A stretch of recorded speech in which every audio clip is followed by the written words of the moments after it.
dia, aula de Sociologia para o primeiro ano, terça-feira, 24 de novembro. Pai nosso que estais nos céus, santificado seja o vosso nome, venha a nós o vosso reino e seja feita a vossa vontade, assim na terra como no céu. O pão nosso de cada dia nos dai hoje, perdoai-nos as nossas ofensas, assim como nós perdoamos a quem nos tem ofendido, e não nos deixeis cair em tentação, mas livrai-nos do mal. Amém. Bom, vamos lá. Esta provavelmente é a nossa última aula gravada. A prova se aproxima, né? O ano está perto do seu fim, o ano letivo.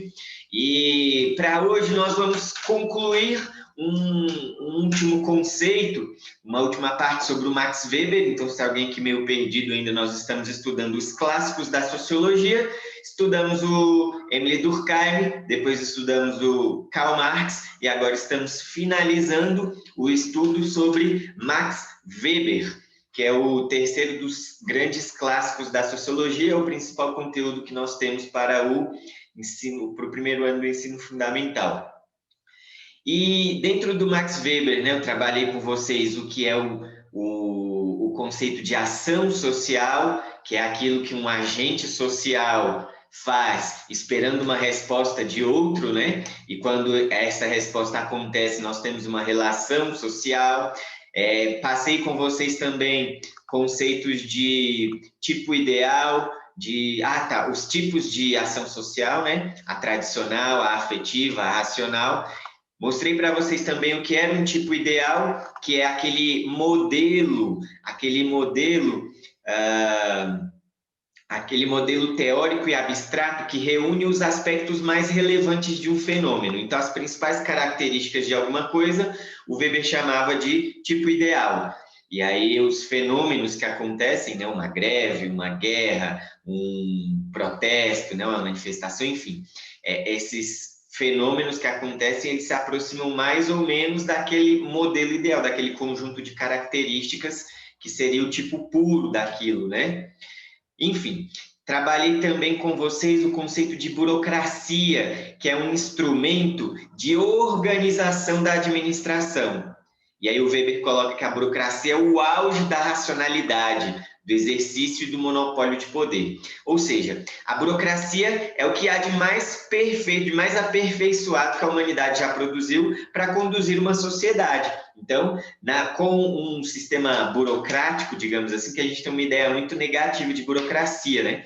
Uma burocracia para o Weber é algo muito bom. E não é à toa que a burocracia foi acolhida, né? Foi implementada no mundo ocidental de forma muito evidente, né? Então, hoje, aqui no Brasil, assim como nos Estados Unidos e outros países do Ocidente, que adotaram essa forma de organizar a sociedade proposta pelo Weber, né, aperfeiçoada pelo Weber, as coisas não dependem mais tanto de um líder, de uma pessoa que esteja à frente, né? As coisas elas estão institucionalizadas, então as instituições, as leis, as regras, elas estão acima das pessoas. Antes, a palavra de um rei, ela tinha poder decisório. O rei mandava e as coisas aconteciam. Hoje em dia não é mais assim. Os presidentes, né, eles têm muito menos chance, né, oportunidade de atuar sobre a sociedade do que existia antigamente, porque o poder agora, ele depende de uma série de regras, de uma série de leis que estão estabelecidas. Isso é a burocracia, certo? E o que nós vamos fazer hoje? Hoje eu vou avançar um pouco mais nessa discussão sobre a burocracia, para falar um pouco do que é o Estado e do que são as formas de exercer o poder segundo Weber. Então, o Weber coloca que o Estado é aquela entidade que detém o monopólio do uso da violência. Conseguem acompanhar isso que digo? O Estado detém o monopólio da violência. Isso é o Estado. Então, eu não posso resolver as coisas por mim mesmo.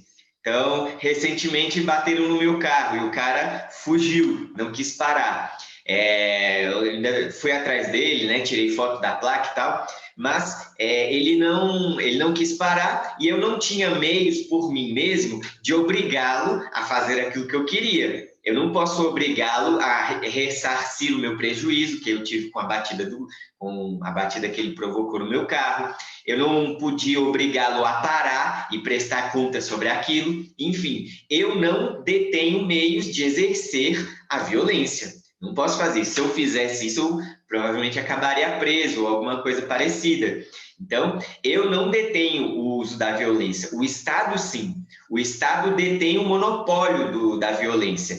Então, é o Estado que consegue, que tem meios, que tem condições de obrigar as pessoas a fazerem ou deixarem de fazer uma coisa. As leis derivam deste poder que o Estado detém. Se o Estado não tivesse poder para obrigar as pessoas a obedecerem às leis, elas cairiam em desuso. Ninguém precisaria obedecer às leis. Então, segundo esse modelo de sociedade do Weber, né, o Estado detém o monopólio da violência, a polícia, as instituições do direito, né, jurídicas, enfim. O Estado detém o monopólio do uso da violência. Então, é só o Estado que pode ser violento. E aí é o Estado que vai decidir o momento de ser violento ou não, de acordo com a necessidade, né? E aí aqui, provavelmente vocês têm uma ideia de violência como algo intrinsecamente ruim, né? Sempre há a violência como algo ruim, mas aqui entendo que o Weber está falando desse exercício do poder. Então, violência relacionada ao poder.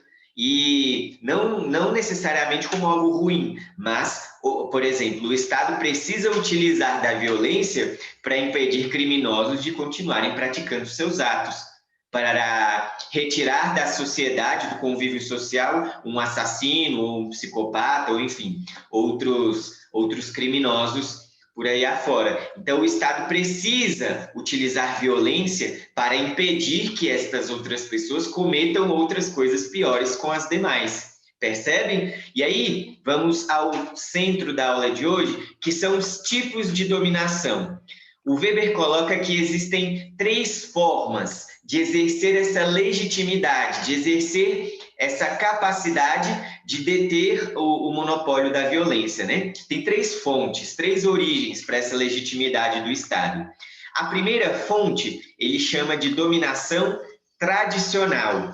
A dominação tradicional é aquela que é aceita em nome da tradição e reproduzida hereditariamente. Ou seja, é aquilo que acontece e as pessoas já estão acostumadas com aquelas autoridades, com aqueles que exercem o poder e praticamente não precisam questionar aquilo. Todo mundo está acostumado. Então, pense, por exemplo, num rei. Comecei a dar um exemplo disso lá no começo da explicação, né? Um rei, ele exerce uma dominação tradicional sobre os seus súditos. Por gerações e gerações, as pessoas vêm respeitando e reconhecendo a autoridade do rei. Então, quando o rei morre, o filho mais velho dele, ou enfim, o primeiro na linha de sucessão, assume o trono e, naturalmente, as pessoas continuam respeitando aquele rei. A fonte do poder dele é a dominação tradicional, né? A tradição, é ali que mora. Um exemplo de dominação tradicional também nós podemos ter aqui no Brasil. Sim, tivemos reis, né? Mas mesmo num período não tão distante, os coronéis, talvez vocês tenham estudado lá com a professora Carla quando estavam no 8º ano. O coronelismo no Brasil, né? E os coronéis, né? Aquelas grandes autoridades de uma cidade do interior, né? Que detêm o controle político ali da cidade. E aí as pessoas reconhecem a autoridade daquele coronel e da família dele. Elas não é necessário questionar aquilo. Então, os coronéis, eles detêm o poder, muitas vezes o deputado que a cidade elege é subordinado a ele, o prefeito, o delegado, professores, enfim. No Brasil, isso está entrando em desuso, digamos assim, mas principalmente nas regiões do Norte e Nordeste, e quanto mais para o interior, mais fácil de perceber isso, ainda ocorre em alguma medida. 80, 70 anos atrás, isso era muito mais claro, evidente, mas hoje em dia ainda é possível perceber-se, de alguma forma, essa dominação tradicional. Muitas vezes esse rico da região, esse político importante ali, ele manda até mais do que o prefeito, enfim, as outras autoridades, de alguma forma, orbitam em torno dele. Então, um exemplo de dominação tradicional, certo? O segundo tipo, o Weber coloca como a dominação carismática. Dominação carismática. Seria o quê? É aquela dominação, aquela legitimidade, né, para exercer o poder, para exercer a violência, que é fruto de uma devoção das pessoas pelo líder, por aquela pessoa que está liderando. Então, as qualidades de alguém é que inspiram nos outros uma obediência. Então, as pessoas obedecem porque elas reconhecem aquela pessoa, aquele líder que está à frente, como alguém que vai conduzi-la para um lugar bom, para um lugar melhor, enfim.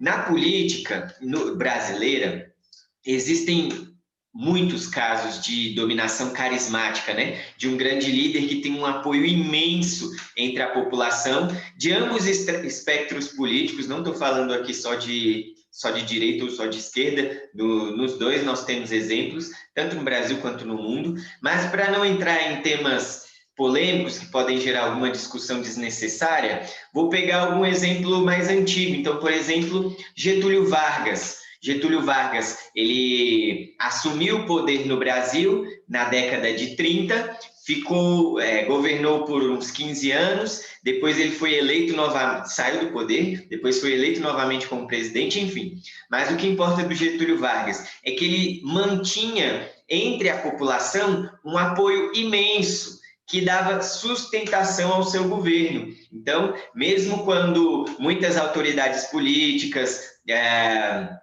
se voltaram contra ele, né? Ele ainda mantinha entre o povo um grande apoio. Então, o Getúlio Vargas se sustentou por muito tempo por meio desta dominação carismática. As pessoas reconheciam nele um grande líder e, por isso, o seguiam, o apoiavam. Então, na América Latina, nós temos outros líderes carismáticos, né? E aí já se confundem um pouco com ditadores, mas enfim, mais antigos um pouquinho, nós temos, por exemplo, Perón na Argentina, Simão Bolívar lá atrás, né, alguns séculos atrás, enfim. A dominação carismática está relacionada à pessoa, à liderança em si. A dominação tradicional é o costume. Então, o príncipe que vai assumir no lugar do rei morto, não necessariamente ele precisa ser amado pelo seu povo, porque a tradição já o sustentará ali.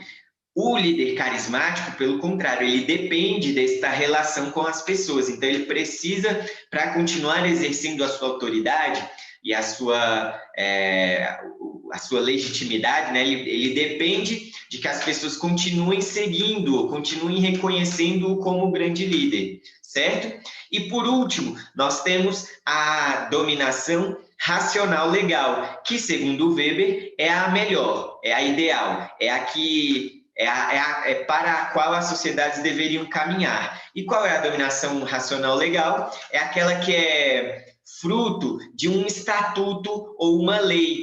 Não é a submissão dos outros, a legitimidade, não está no indivíduo que está à frente, no presidente, no governador, do prefeito, não.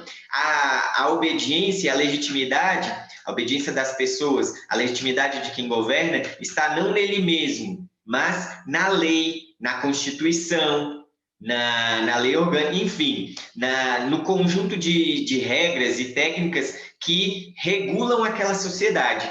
Então, seria mais ou menos o seguinte: aqui em Brasília as pessoas obedecem àquilo que o governador coloca, não porque tem alguma predileção pelo Ibanez, enfim, mas porque ele foi legitimamente eleito e as pessoas reconhecem isso como algo justo. Então, gostando ou não do Ibanez, importa pouco, porque o que importa é respeitar as leis, respeitar as regras da democracia ou da Constituição que seguimos. Conseguem perceber a diferença? Bom, por hoje é isso. A nossa avaliação basicamente terá esses conteúdos do Max Weber, os conceitos que eu falei ao longo das últimas aulas, né? Mandei para vocês também no Delta, semana passada, um aviso com o conteúdo da avaliação e me despeço por aqui.